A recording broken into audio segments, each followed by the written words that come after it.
여러분 삼국지를 읽어보셨는지 모르겠습니다.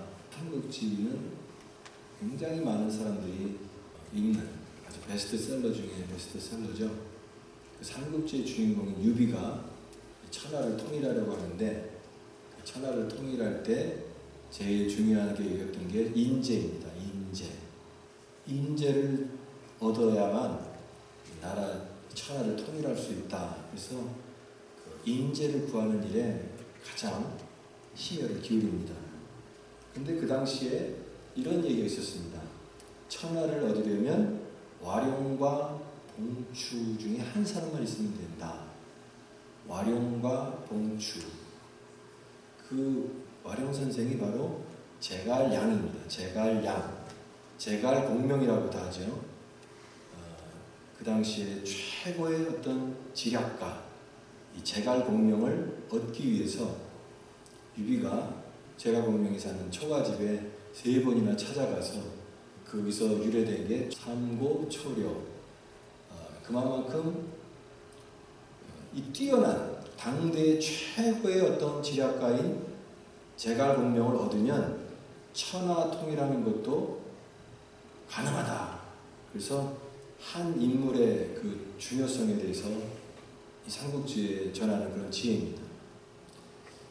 저는 이 성경 말씀을 우리가 읽을 때 창세기부터 요한계시록까지 한 권 한 권 이렇게 우리가 배워야 되는데 성경 전체를 다 꿰뚫고 전체를 잘 이해할 수 있는 핵심 키워드 이것만 붙잡으면은 성경 전체를 다 이해할 수 있는 더 깊이 알 수 있는 그 핵심이 뭘까? 제갈공명을 얻으면 천하를 통일한다고 했는데 바로 그 한 것이 뭐냐 했을 때 바로 그것은 예수 그리스도다. 예수 그리스도를 우리가 붙잡으면 성경 전체의 내용을 우리가 다 더 깊이 이해할 수 있고 더 깊은 하나님의 은혜의 세계에 성큼성큼 들어갈 수 있다고 믿습니다. 그래서 예수 그리스도를 우리가 항상 생각을 해야 되는 것입니다. 오늘 그래서 설교 제목도 예수를 깊이 생각하라. 예수를 깊이 생각하라. 히브리서가 구약에 대한 내용들이 굉장히 많습니다. 왜 히브리서는 신약 성경에 나와 있는데 왜 구약에 있는 내용들이 이렇게 많이 나와 있을까? 배경이 당시에 예수님을 믿고 신앙의 공동체, 초대교회 신자가 되고 성도가 된 그런 신자들이 신앙생활을 하다가 다시 옛날 구약의 율법으로 돌아가려는 유혹을 받아서 옛날에 그래도 율법을 지켜야지, 또 모세오경 공부해야지, 할례 받아야지, 구약의 율법으로 돌아가려면서 믿음을 떠나는 사람들을 대상으로 쓰여진 것이 히브리서입니다.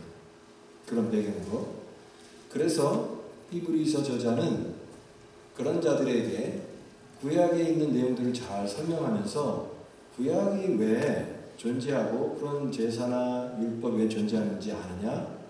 바로 예수 그리스도를 드러내기 위해서 하는 것이다. 라고 하는 것을 명징하게 논리적으로 전개하면서 예수 그리스도의 탁월성, 그 예수 그리스도 한 분을 통해서 이 구약의 모든 것이 마침표가 되는 그것을 보여주고자 하는 것이 히브리서의 그 핵심 주제다. 이렇게 얘기할 수가 있습니다.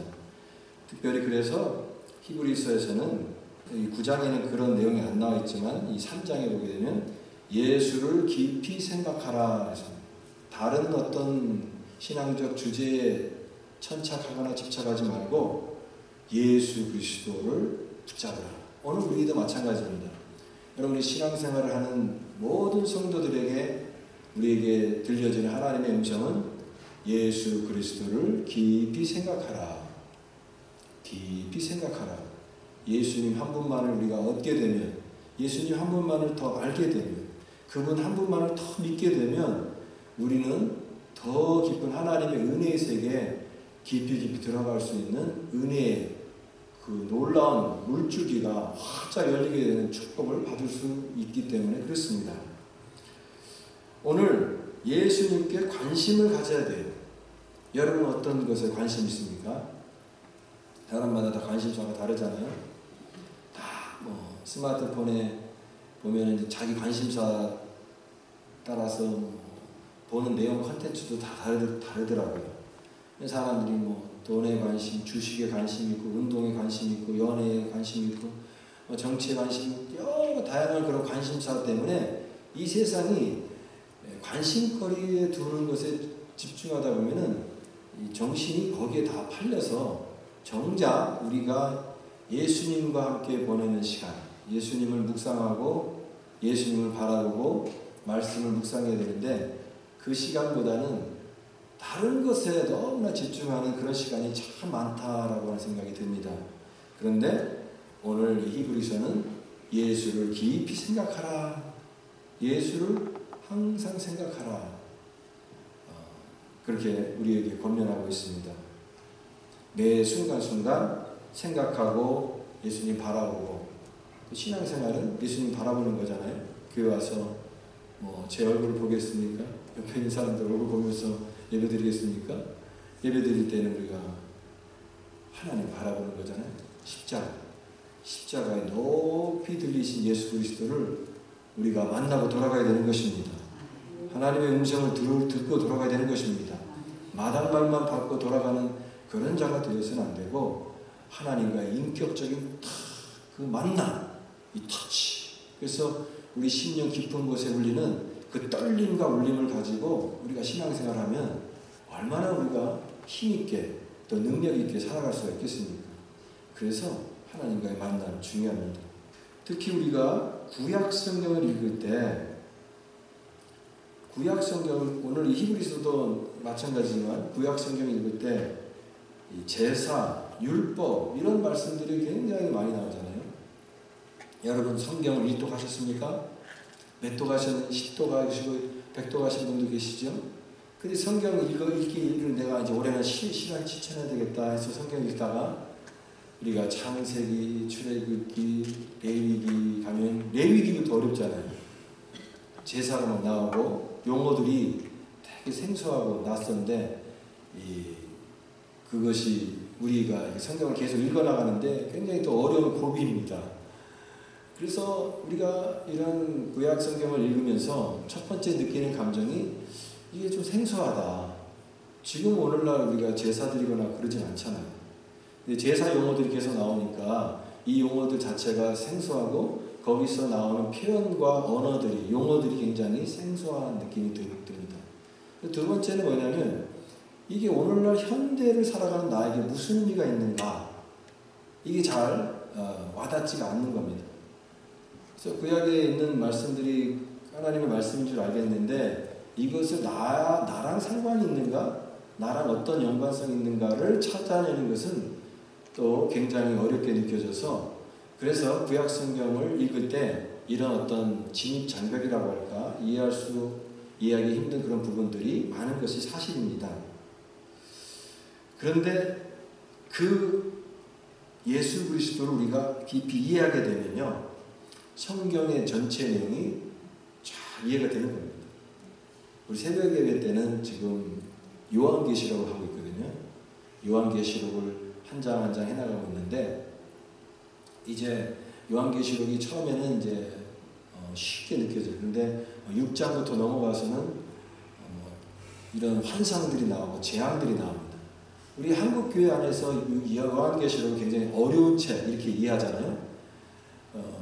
그런데 저는 역설적으로 이렇게 얘기하고 있습니다. 요한계시록은 쉽다. 그리고 참 은혜스럽다. 왜? 우리 신앙의 결론이니까. 예. 그리고 키워드는 뭐냐면 결국 예수 그리스도입니다. 그토록 많은 내용들과 계시들과 말씀들이 왜 주어졌느냐? 예수 그리스도 한 분을 더 잘 드러내기 위해서 그 모든 계시가 주어진 것이고, 또 환상을 보게 된 것이고, 말씀들이 전달된 것이고, 우리에게 온 것이고, 그래서 예수 그리스도가 결국은 키입니다. 예수님을 알고 예수님이 하시는 우리를 향한 하나님의 계획을 예수를 통해서 나타냈으니까 이것을 잘 핵심을 붙잡으면 요한계시록이 물론 세부적으로 참 어려운 부분도 많지만 전체적인 내용은 참 우리에게 은혜가 되어지고 또 우리에게 위로가 되어지고 장차 우리의 구원에 이와 같은 완성들이 되어질 것을 생각하니까 막 소망이 샘솟는 듯한 힘이 나는 듯한 그런 은혜의 말씀들이 또한 요한계시록입니다. 그래서 요한계시록을 또 여러분들 사랑하시고 많이 읽으시면서 은혜를 받기 원합니다. 이와 같이 예수 그리스도를 더 깊이 깨닫게 되면 말씀 중심의 신앙생활, 우리 교회는 어떤 교회가 되냐면 말씀 중심의 교회가 돼요. 말씀 중심. 어떤 것보다도 하나님의 말씀이 우리의 신앙의 동력이고 우리 신앙을 이끌어가는 그것입니다. 그래서 항상 말씀이 가는 데까지 가고 말씀이 멈춘 데서 멈춘다라고 하는 그런 정신을 가지고 하나님의 말씀과 동행하면 그 길은 반드시 믿음의 승리로 연결되는 줄 믿습니다. 그래서 이 예수 그리스도가 중심인데 오늘 이제 히브리서 제가 이 9장을 통해서 예수를 깊이 생각하자라고 하는 주제를 가지고 이 말씀을 같이 나누게 됩니다. 네, 첫 번째 나오는 것이 구약의 성막입니다. 구약의 성막. 구약의 성막을 우리가 보게 되면 물론 나중에 이제 그런 기회가 있으면 성막에 대해서도 또 공부할 수 있는 기회가 되겠지만 어떤 분에게는 성막이 좀 익숙한 분도 계시겠지만 또 어떤 성도님들에게는 이 성막이 도대체 잘 와닿지 않고 이런 그림들이 잘 그려지지 않는 분도 계실 것입니다. 출애굽한 이스라엘 백성들이 광야에 40년 인생길을 걸어갔잖아요. 그때 그 광야 길 속에서 이스라엘 백성들 하나님의 백성들이기 때문에 하나님께서 말씀을 통해서 예배할 수 있도록 하나님이 예배할 수 있도록 이렇게 말씀하셨는데 특별히 이 성막을 통해서 성막을 지으라고 말씀하셨습니다. 성막은 바로 하나님을 만나는 장소인 거죠. 여기 우리 2절부터 4절까지 한번 읽어보겠습니다. 시작.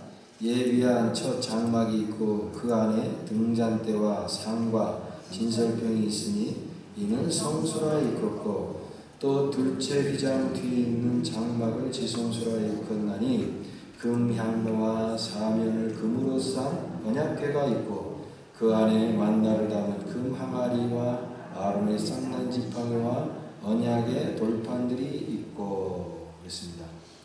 성막은요 성소가 있고 지성소가 있습니다. 성소와 지성소가 있는데 바로 이 성막에서 하나님 앞에 예배드린 제사, 구약에 있는 제사가 이 성막에서 이제 드려지는 거죠. 그 성소에는 들어가면은 세 가지가 눈에 띄는데 바로 등대, 상, 진설병이 있습니다. 왼쪽으로는 등대가 있고요. 그 다음에 가운데 상이 있습니다. 분향단이라고 해요. 분향단. 그리고 오른쪽에는 이제 떡상이 있는데 거기에 이제 진설병을 놓게 됩니다. 하나님께서 그렇게 하라고 말씀하셨던 내용이에요. 그리고 성소가 있고 지성소가 있다고 했잖아요. 지성소를 영어로 얘기하면 홀리 오브 홀리, 거룩 중에 거룩. 가장 거룩한 곳입니다. 그 지성소예요. 근데 그 지성소에는 휘장이 있습니다. 성소와 지성소 사이에는 휘장이 있고 거기는 아무나 들어갈 수 없는 거죠. 제사장들도 들어갈 수가 없습니다. 대제사장만이 1년에 한 번 대속죄일에 딱 한 번 들어갈 수 있는 겁니다. 그것도 만약에 무슨 죄가 있거나 무슨 흠이 있거나 그러면 그 지성소 안에 들어가서 바로 즉사할 수가 있는 아주 위험이 있는 그것입니다. 그럼 그 지성소 안에가 뭐가 있느냐? 지성소에는 언약궤가 있는데 그 언약궤 안에 세 가지가 들어있다고 했습니다. 그 언약궤가 세 가지 들어있는 것이 만나 담은 항아리, 그 다음에 아론의 쌍난 지팡이, 언약의 돌판. 그렇죠. 언약의 돌판은 십계명을 말합니다. 이것은 이스라엘 백성들이 광야 생활하는 동안 하나님께서 내가 너희들과 함께 하겠다라고 하는 것을 보여주는 하나님의 임재를 상징하는 것입니다. 또 만나는 하나님께서 그들의 삶을 인도하시고 공급하시고 내가 너희를 이렇게 공급하는 하나님이시다. 공급자이신 하나님을 고백하는 그 신앙을 계속해서 상기하면서 기억하면서 하나님 앞에 감사 예배를 드리는 그 정신을 주시기 위해서 이제 이 세 가지가 십계명, 또 그다음 만나다만 항아리, 아론의 쌍난 지팡이가 이제 그 법궤 안에 들어 있는 거죠. 그리고 그 궤 위에는 속죄소라고 되어 있습니다. 속죄소, 여기 5절 말씀. 그 위에 속죄소를 덮은 영광의 그룹들이 있으니, 속죄소는 뚜껑 같은 겁니다. 그러니까 이 언약궤를 덮고 있는 뚜껑인데 모양이 천사같이 생겼습니다. 천사. 그룹이라고 하는 천사의 두 날개로 서로 이렇게 맞닿아서 하나님의 그 임재를 나타내는 그 시온전입니다. 속죄소라고 하죠. 아까도 말씀드렸던 것처럼, 그런데 거기에 그 지성소에는 아무나 들어갈 수 없고 대제사장만이 들어갈 수 있다라고 하는 것입니다. 오늘 히브리서는 왜 이런 구약에 있는 제사제도 또 성막에 대해서 자세하게 설명하고 있을까요? 그것은 바로 이 제사 또 그 다음에 성막 자체를 자세하게 설명하려고 하는 의도가 아니라, 그것이 아니라 이 모든 것이 뭘 가리키고 있느냐, 바로 예수 그리스도를 나타내는 것이다 라고 하는 것을 강조하기 위해서 쓰여진 겁니다.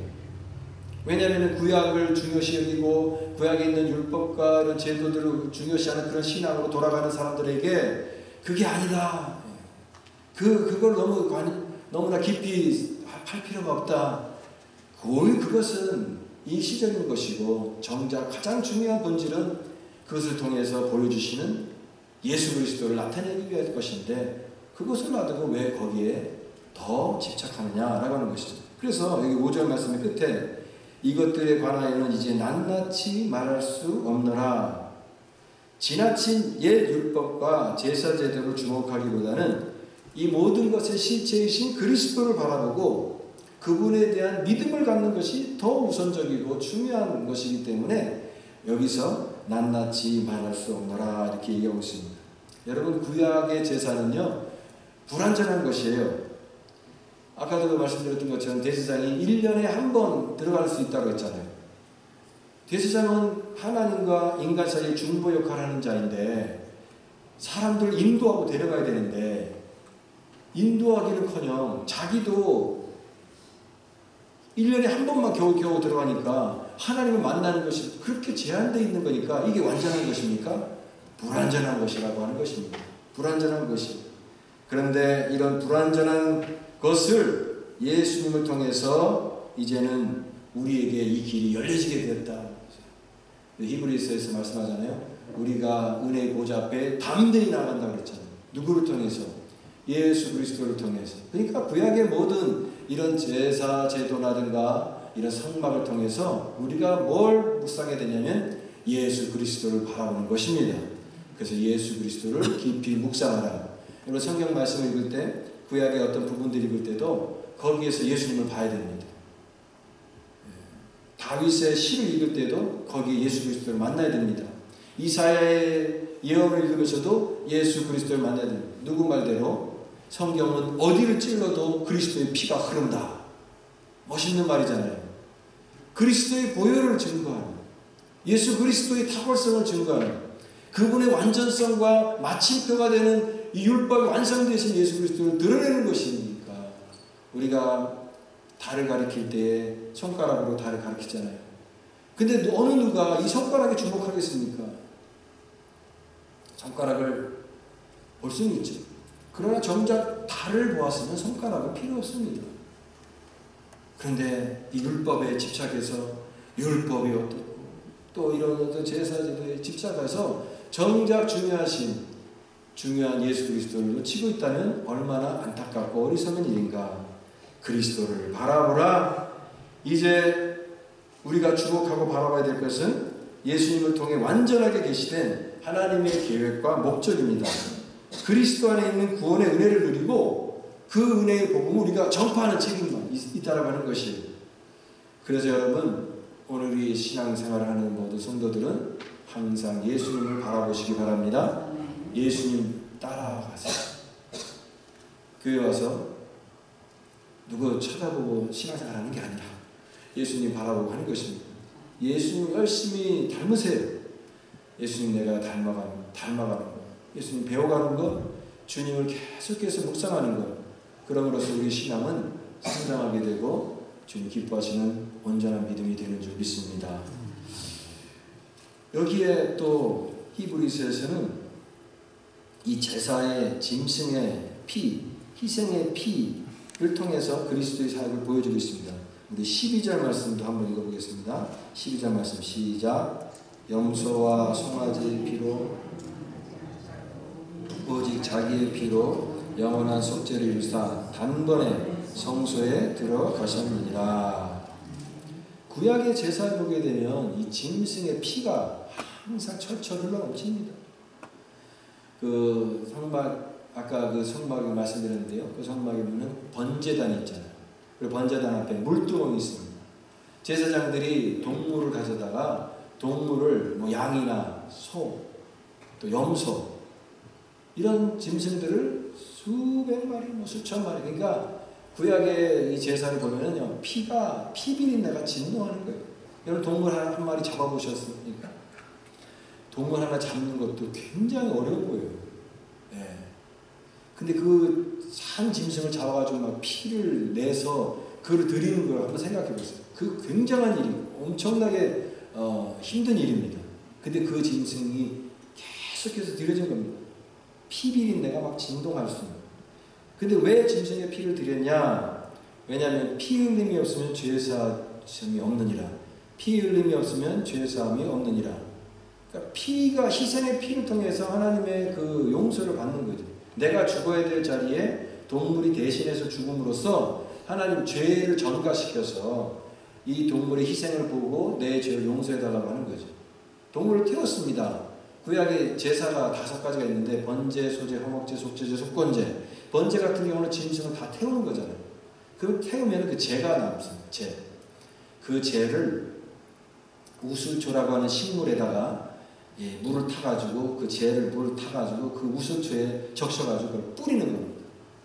그런 정결의식, 예식을 통해서 이 사람의 어떤 죄에 대해서, 백성의 죄에 대해서 제사장이 이것을 희생을 보고 이 사람의 죄에 대해서 용서해달라고 하는 그런 제사를 드렸던 거죠. 그러나 여러분, 그런 제사를 드리는 그 제사의 행위는 물론 형식적으로 완벽하다 할지라도 인간의 본질적인, 본성적인, 본질적인 죄에 대해서 완벽하게 속죄하는 것이 아니었습니다. 부분적이었던 것이에요.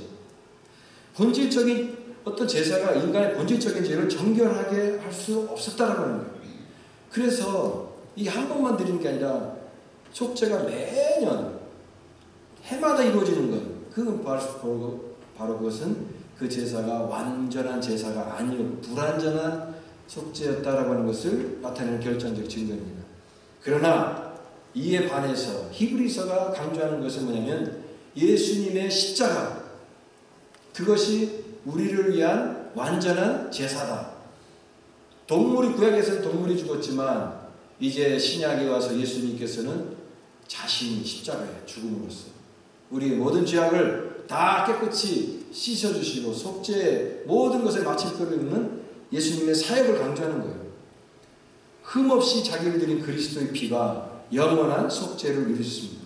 그리스도의 피로 완전한 희생이 되어서 우리의 죽은 행실이 깨끗하게 되었어요. 구약의 제사는 불완전한 제사였지만 이제 예수님의 십자가의 보혈을 통해서 우리의 죄를 깨끗하게 씻는 예수님의 속죄는 완전한 속죄가 되었던 것입니다. 매년 반복되는 제사가 아니에요. 그리스도께서 완전한 구원을 이루셨기 때문에 이 십자가는 율법의 마침이에요. 그래서 예수님께서 십자가에서 테텔레스타이, 다 이뤘다, 다 끝났다, 다 지불했다 라고 선포하신 것입니다. 예수님 더 십자가에 다시 또 돌아갈 필요가 없어요. 왜? 그 한 번으로 영원한 효과를 이뤘기 때문에. 그와 같이 우리는 예수님을 통해서 완전한 구원과 용서를 받게 된 것입니다. 구약의 모든 제사 예법은요, 하나님과의 화해를 설명하려고 하는 것이에요. 우리가 죄로 인해서 하나님과의 관계가 틀어졌고 원수가 되었고 갈라졌는데, 이제 우리가 하나님과의 화해를 해야 되는데, 그러면 어떻게 우리가 화해를 할 수가 있을까? 어떻게 다시 회복할 수 있을까를 말씀하고 있는 것이에요. 인간과 하나님과의 화목은 전적으로 인간의 노력이 아니라 하나님의 전적인 은혜로만 되는 줄 믿습니다. 하나님의 은혜로만. 하나님의 전적인 은혜가 아니면 우리가 어떻게 하나님과 화목이 이루어질 수 있겠습니까? 우리에게 그런데 그 은혜를 보여주신 예수 그리스도. 그래서 히브리서가 예수님이 제사장이다 이렇게 얘기하잖아요. 대제사장. 구약의 제사장은 불완전하지만 우리에게 오신 예수 그리스도는 완전한 제사장으로서 우리와 하나님과의 이 막혀있는 사이를 다 뚫고 그 성소와 지성소 사이에 있는 휘장을 위로부터 아래까지 쫙 찢고 하나님과의 막혀있는 사이를 열으셔서 우리가 이제는 은혜 보좌 앞에 당당히 나아갈 수 있는 길을 예수님의 십자가를 통해서 이루신 것입니다. 우리에게 은혜로 인도하시는 것이에요. 이제 예수님의 은혜로 말미암지 않고는 우리는 은혜의 자리에 나아갈 수 없게 되는 것입니다. 오늘 마지막으로 다시 본론으로 돌아가서 예수를 깊이 생각하자. 이렇게 우리가 성경 말씀을 읽으면서 예수님에 대해서 새롭게 깨닫고 또 우리의 마음속에 있는 이 말씀을 통한 하나님의 은혜를 경험하는 그것이 어디로부터 오는가? 예수 그리스도. 그래서 여러분, 성도여 예수의 십자가를 바라봅시다 라고 선포하고 싶습니다. 예수님의 십자가를 여러분 바라보십시오. 여러분 가정 안에 바라볼 것이 무엇입니까? 예수님입니다. 우리 교회가 바라봐야 될 것도 무엇입니까? 예수 그리스도입니다. 오늘 예배드리는 모든 성도들이 바라봐야 될 것이 무엇입니까? 예수 그리스도의 십자가입니다. 우리는 예수님을 통해서 운명이 바뀌는 사건을 경험한 자들이에요. 죽음에서 영원한 생명을 얻은 이 운명이 바뀌는 사건을 우리가 경험했으니 얼마나 귀한 하나님의 은혜를 누리는 자들입니까? 이제 새로운 은혜 가운데 살아가게 된 사건인 것이에요. 성도인 우리는 이제 매 순간 매 순간 예수님을 생각하고 예수님을 바라봐야 되는데, 여러분 어떻게 바라보시겠습니까? 너무나 많은 일들에 우리의 마음을 쏟고 있지 않은지 한번 돌이켜보기를 원합니다. 매 순간 예수님을 생각하고 바라보는 습관을 가져야 돼요. 그렇지 않으면 벌써 세상에 많은 일들이 우리의 생각을 자꾸 지배해요. 여러분 매일 일정한 말씀 묵상의 훈련을 가지시기 바랍니다. 매일 일정하게 하나님 말씀을 읽고 또 그 말씀을 묵상하면서 이렇게 자꾸 이렇게 그 말씀을 내 마음속에 품고 살아가려고 노력하시기 바랍니다. 이런 기도 생활도 하셔야 됩니다. 밥 먹을 때만 기도하는 게 아니에요. 새벽에 또 기도하고 밤에 기도하고 운전할 때도 가끔 기도하고, 기도하면 하나님께서 일하십니다. 기도를 통하여 말씀 묵상하시고 기도의 생활을 해야 됩니다. 이같이 경건의 훈련을 통하여서 예수 그리스도를 날마다 묵상하는 성도는 이 영혼에 마르지 않는 은혜의 샘물이 계속해서 흘러가는 복된 성도입니다. 오늘 예수님 묵상하시고 또 깊이 바라보는 신앙으로 우리 앞에 있는 모든 어려움들을 다 극복하고 해결하고 놀라운 승리로 나아가는 우리 모두가 되시기를 간절히 축복합니다.